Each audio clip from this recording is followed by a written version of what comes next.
আসসালামু আলাইকুম। আপনি কি ইউটিউব থেকে টাকা ইনকাম করতে চান? তাহলে এই ভিডিওটা আপনাদের জন্য। কেননা আজকে আপনাদেরকে শিখাবো যে কিভাবে আপনি ইউটিউব থেকে টাকা আর্নিং করবেন। আপনারা অনেকেই আছেন যে ইউটিউবে কাজ করতে চান, কিন্তু সেটা কিভাবে করবেন সেটা আপনারা বুঝতে পারছেন না। তা আমি আপনাদেরকে বুঝিয়ে দেব যে কিভাবে আপনি ইউটিউবে কাজ করবেন। তো চলুন ভিডিওটা শুরু করা যাক। যারা আমাদের চ্যানেলে নতুন দর্শক আছেন তারা আমাদের চ্যানেলটাকে সাবস্ক্রাইব করবেন, পাশের বেল আইকনটাকে নোটিফিকেশন অন করে দিবেন। কেননা আমি যখন নিত্য নতুন ভিডিও আপলোড করব সেই ভিডিওগুলো আপনার নোটিফিকেশনে শো করবে। বন্ধুরা, আপনারা যদি ইউটিউবে কাজ করতে চান অবশ্যই আপনাকে একটা চ্যানেল ক্রিয়েট করতে হবে। এখন আপনি কিভাবে চ্যানেলটাকে ক্রিয়েট করবেন সেটি করার জন্য আমি আপনাদের জন্য একটি ভিডিও আপলোড করব। সেই ভিডিও আপনারা দেখে দেখে কিভাবে একটা চ্যানেল প্রফেশনাল ভাবে ক্রিয়েট করবেন সেই ভিডিওটা দেখে নেবেন। বন্ধুরা, ধরে নিলাম যে আপনার একটা ইউটিউব চ্যানেল ক্রিয়েট করা আছে। এখন কিছু মূল বিষয় আলোচনা করা যাক। এক নাম্বার, সেটি হচ্ছে আপনার চ্যানেল আপনি কি ক্যাটাগরি সিলেক্ট করবেন। এখন আপনি যে ক্যাটাগরি পারদর্শী আপনি সেই ক্যাটাগরি সিলেক্টটা করবেন। এখন আপনি যদি চান যে আপনি গেমিং রিলেটেডের ভিডিও আপলোড করতে চান, আপনি গেমিং ক্যাটাগরি সিলেক্ট করতে পারবেন। এখন আপনি যদি চান যে টেকনোলজি নিয়ে আপনি কাজ করবেন তাহলে আপনি টেকনোলজি ক্যাটাগরি সিলেক্ট করতে পারবেন। আপনি যদি চান যে মিউজিক নিয়ে কাজ করবেন তাহলে মিউজিকের ক্যাটাগরি আপনি সিলেক্ট করতে পারবেন। আপনি যে বিষয়ে পারদর্শী অবশ্যই আপনি সেই বিষয়ে আপনি ক্যাটাগরি সিলেক্ট করবেন। কেননা আপনি কোন বিষয়ে পারদর্শী সেটা আমি কিন্তু জানি না। এজন্য আপনাদেরকে আমি বলবো যে আপনি যে রিলেটিভের ক্যাটাগরি সিলেক্ট করুন, অবশ্যই আপনি যেটাই পারদর্শী সেটাই আপনি সিলেক্ট করবেন। 2 নম্বর বিষয় নিয়ে এখন আলোচনা করা যাক। দেখুন, আপনার চ্যানেলে আপনি কোন রিলেটিভের ভিডিওগুলো আপলোড করতেছেন এটা আপনাকে ফলো রাখতে হবে। এখন ধরেন আপনি একটা টেক রিলেটিভের চ্যানেল ক্রিয়েট করলেন, আপনি ক্যাটাগরি সিলেক্ট করলেন টেক। এখন আপনি টেক রিলেটিভের ভিতরে অনেকগুলো সাইট আছে। আপনি যদি চান যে আপনি আনবক্সিং এর ভিডিও করবেন আপনি সেটা আনবক্সিং এর ভিডিও করতে পারবেন। আপনি যদি চান যে অ্যান্ড্রয়েড টিপস অ্যান্ড ট্রিক্স নিয়ে আপনি কাজ করবেন সেটাও আপনি করতে পারবেন। এই একটা ক্যাটাগরির ভিতরে আপনি অনেকগুলা কাজ আছে, সেগুলো আপনাকে নিজে বেছে নিতে হবে যে আপনি কোনটা নিয়ে কোন ভিডিওগুলো আপনি আপলোড করবেন। আর আমি আপনাদেরকে সাজেস্ট করব অবশ্যই আপনি যে রিলেটিভের ভিডিওগুলো আপলোড করেন না কেন আপনি ওই রিলেটিভের ভিডিওই আপলোড করতে থাকবেন। ধরুন আমার এই চ্যানেলটা আছে টেক রিলেটিভের। এখন আপনারা আমার এই টেক ভিডিওগুলো আপনারা দেখছেন। এখন যদি আমার এই চ্যানেলে আমি অন্য কোনো ভিডিও আপলোড করি, যেমন ধরেন গেমিং রিলেটেড যদি ভিডিও আপলোড করি তাহলে আপনারা দেখবেন না। এজন্যই আমি আপনাদেরকে সাজেস্ট করব অডিয়েন্স ধরে রাখার জন্য অবশ্যই আপনি ওই ধারাবাহিক ভিডিওগুলো আপলোড করতে থাকবেন। তাহলে আপনার চ্যানেলের যে অডিয়েন্স থাকবে সেই অডিয়েন্সটা আপনি ধরে রাখতে পারবেন। এখন আপনার চ্যানেলে আপনি টেক রিলেটেড ভিডিও আপলোড করলেন, আবার আপনার ফানি ভিডিও আপলোড করলেন, আপনি মিউজিক ভিডিও আপলোড করেন, তাহলে কখনোই আপনি আপনার অডিয়েন্স ধরে রাখতে পারবেন না।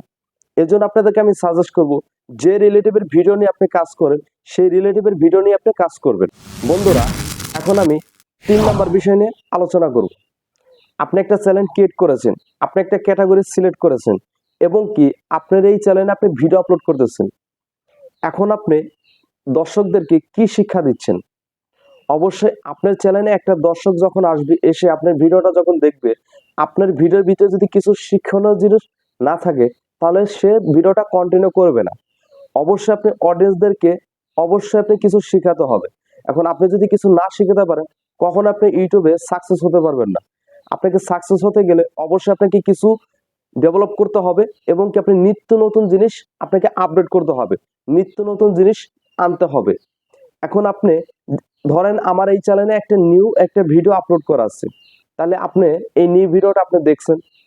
এখন যদি অন্য একটা চ্যানেলে যদি আপনি পুরাতন একটা ভিডিও দেখেন তাহলে সেই ভিডিওটা আপনি কখনোই দেখবেন?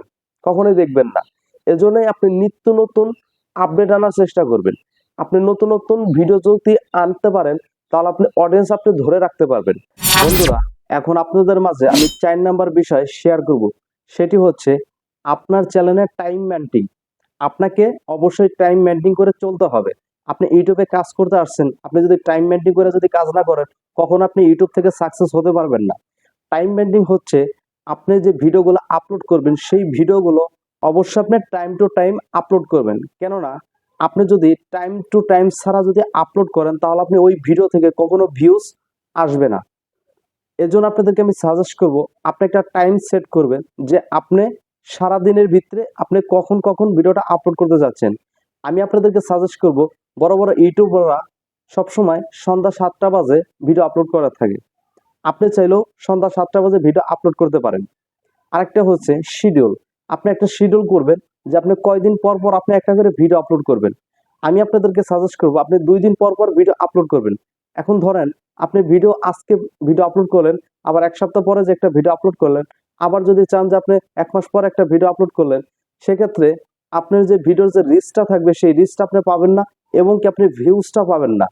সেক্ষেত্রে আমি আপনাদেরকে সাজেস্ট করব অবশ্যই আপনারা টাইম মেনটেন করবেন এবং কি আপনি একটা শিডিউল করবেন যে আপনি একদিন পর পর একটা করে ভিডিও আপলোড করতে পারবেন এবং কি 2 দিন পর পর আপনি একটা করে ভিডিও আপলোড করতে পারবেন। আপনি চাইলে 3 দিন পর পর আপনি ভিডিও আপলোড করতে পারবেন। বড় বড় ইউটিউবাররা ঠিক এরকম ভাবেই ভিডিওগুলো আপলোড করে থাকে। 3 দিন অথবা 2 দিন পর পর ভিডিও আপলোড করে থাকে। তা আমি আপনাদেরকে সাজেস্ট করব অবশ্যই আপনি ইউটিউবে যত কাজ করতে আসছেন টাইম মেনটেন করে কাজ করবেন। আর টাইম মেনটেন করে যদি কাজ করেন তাহলে আপনি অতি দ্রুত খুব তাড়াতাড়ি সাকসেস হতে পারবেন। কারণ ইউটিউব জার্নিটা অনেক বড় একটা জার্নি, এটা একটা ধৈর্য। আপনি যদি ধৈর্য ধরে এখানে টিকে থাকতে পারেন তাহলে অবশ্যই আপনি এখান থেকে সাকসেস করতে পারবেন। আপনি মনের ভিতরে ইচ্ছা রাখবেন যে আপনি 5 মাসের ভিতরে আপনি মনিটাইজেশন কমপ্লিট করবেন। আমি আশা করি আপনারা ইউটিউব থেকে খুবই দ্রুত সাকসেস হতে পারবেন। বন্ধুরা, এখন আপনাদের মাঝে আমি শেয়ার করব 5 নম্বর বিষয়, সেটি হচ্ছে ইউটিউবের রুলস। অবশ্যই আপনাকে ইউটিউবের রুলস সম্পর্কে আপনাকে বিস্তারিত জানতে হবে। ইউটিউবের যে গাইডলাইন্স আছে সেই গাইডলাইন সম্পর্কে অবশ্যই আপনাকে জ্ঞান রাখতে হবে। কেননা আপনি যদি ইউটিউবে যদি গাইডলাইন সম্পর্কে যদি জ্ঞান না রাখেন, আপনি যদি ইউটিউবের গাইডলাইন্স গুলো আছে সেগুলো যদি আপনি ভায়োলেন্স করেন, অবশ্যই আপনি যখন মনিটাইজ করতে যাবেন তখন আপনি এই প্যারাটা অবশ্যই খাবেন। কেননা আপনি যদি ইউটিউবের গাইডলাইন্স না মানেন তাহলে আপনি মনিটাইজেশন কখনোই করতে পারবেন না। সেক্ষেত্রে আমি আপনাদেরকে সাজেস্ট করব ইউটিউবের যে গাইডলাইন আছে সেই গাইডলাইনটা আপনি পড়ে নেবেন। বন্ধুরা, এখন আপনাদের মাঝে আমি 6 নম্বর বিষয় আলোচনা করব, সেটি হচ্ছে সততা। অবশ্যই আপনাকে সততা নিয়ে কাজ করতে হবে। কেননা আপনি যদি ইউটিউবের সততা নিয়ে যদি কাজ না করেন কখন আপনি মনিটাইজেশনও পাবেন না এবং কি আপনি দর্শকের কাছেও ভালোবাসাটা পাবেন না। অবশ্যই আপনাকে ভালোবাসাটা অর্জন করতে গেলে আপনাকে সততা নিয়ে কাজ করতে হবে। আপনি কখনোই আপনার চ্যানেলে অন্য কারো ভিডিও ডাউনলোড করে সেটা আপনি আপলোড করবেন না। 2 নম্বর যে বিষয়টা সেটি হচ্ছে অন্য কারো ভিডিও অথবা মিউজিক আপনার ভিডিওতে কখনোই অ্যাড করবেন না। সে অ্যাড করে সেই ভিডিওগুলো আপনি কখনোই আপলোড করবেন না। না হলে আপনি অনেক বড় একটা ভুল করতেছেন। কেননা আপনি যদি অন্য কারো ভিডিও যদি আপলোড করেন আপনার ইউটিউব চ্যানেলে, সেক্ষেত্রে আপনি কখনোই মনিটাইজেশন তো পাবেনই না। সেক্ষেত্রে আপনার যে সততা সেটা আপনার থাকবে না। সেজন্য আপনাদেরকে আমি সাজেস্ট করব সততা নিয়ে কাজ করুন, ইউটিউব থেকে টাকা ইনকাম করুন। যারা আমাদের এই ভিডিওটা শেষ পর্যন্ত দেখেছেন তাদেরকে অসংখ্য অসংখ্য ধন্যবাদ। যারা আমাদের এই চ্যানেলে নতুন দর্শক আছেন তারা আমাদের এই চ্যানেলটাকে সাবস্ক্রাইব করুন, পাশের বেল আইকনটাকে নোটিফিকেশন অন করে দিন। আজকের মতো বিদায় নিচ্ছি। আমি শেখ ভাই।